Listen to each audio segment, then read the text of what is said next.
So the one thing about the vertex form is the powerfulness of the vertex form. The reason why the vertex form is so powerful is because we know we can find the vertex of any parabola if we can put our equation into vertex form. Now, there are some special cases for which we need to handle, and that's why we're going to do this basic graph right here. For y is equal to x squared. We need something to go from, okay? So imagine you have y is equal to x squared, or you have y is equal to 2x squared or something like that, right? You want to be able to take your equation and put it into vertex form, which is something like this. Okay, so we compare it to the original equation. So if you think about it, we're going to take this. So by comparing y equals x squared to y is equal to ax squared minus h plus k, you literally would start by saying, okay, all right, so if I look at y equals x squared, right, you'd start with y is equal to, and you look at x squared and you look to see if there's an a value in front of it. So there's none. So I'm going to put the number 1 in front of my bracket. And then I'm going to put bracket x squared. Now I have to figure out what if I look at the x, there's nothing in that complex that is being squared. So all I have to do is I put in x minus 0 inside my bracket. And on the outside, there's nothing that's moving that x squared up or down with like a plus something onto the right of it. So we put plus 0. Now, remember what I told you when we were talking about the investigation.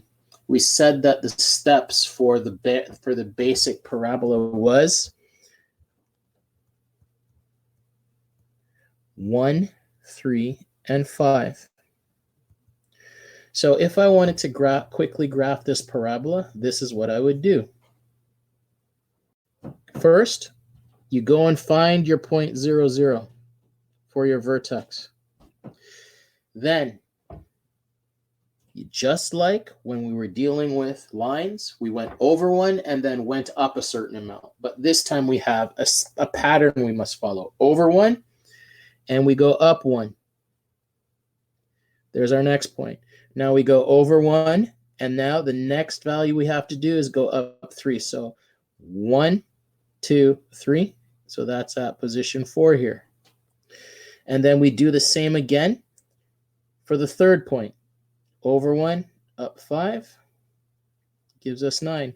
And now we know that for our parabola, the parabola has an axis of symmetry that goes through the vertical line that goes through the vertex. So we can mirror it across that line. So we've got 3 points, and now we have a total of 5 points that we can use to graph that. And now we can take a moment and graph that puppy.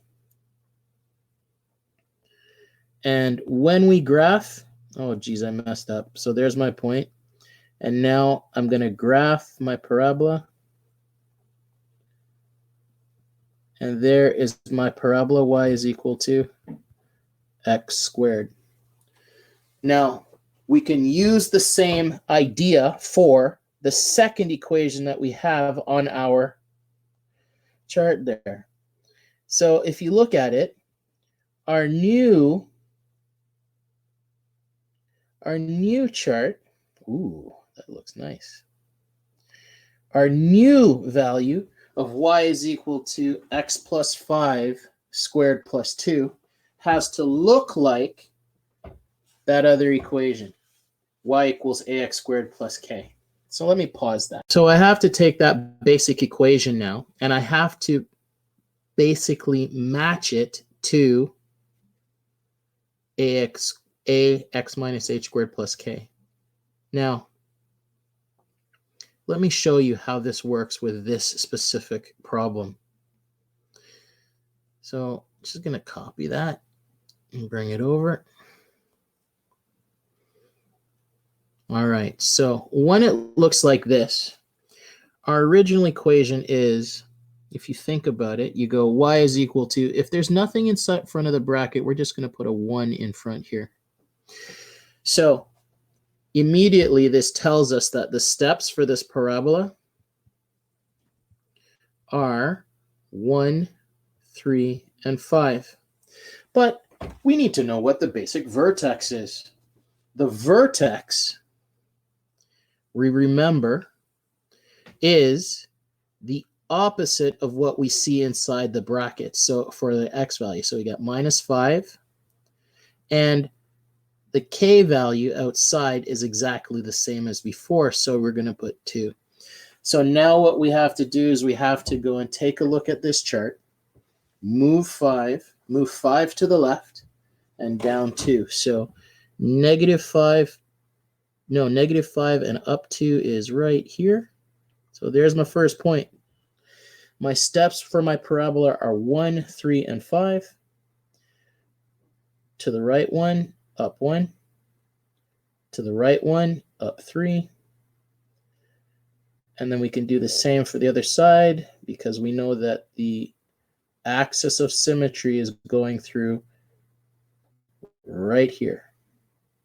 It's going right up along here. So now let's continue. So over 1 and up 3 again. And now we can draw our parabola. Now you guys can draw this a lot better than me. My pen lacks the dexterity of a pencil, but you can do that over and over again until you get it right.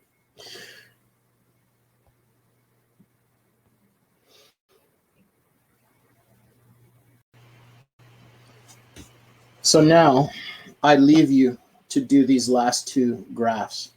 Okay, now what I'd ask you to do is I'd like you to try using the vertex and step method that I just showed you for this equation, for this graph here, and this graph. And what you want to do is you want to graph it, and then I want you to check it against what you would see in Desmos. And if you got it, you know you got it right. Now, once you've done that, I want you to work on lesson 3.3a. These should be pretty easy for you now. So if you have graph paper, you can graph your parabolas. And if you don't, you can sketch them very easily.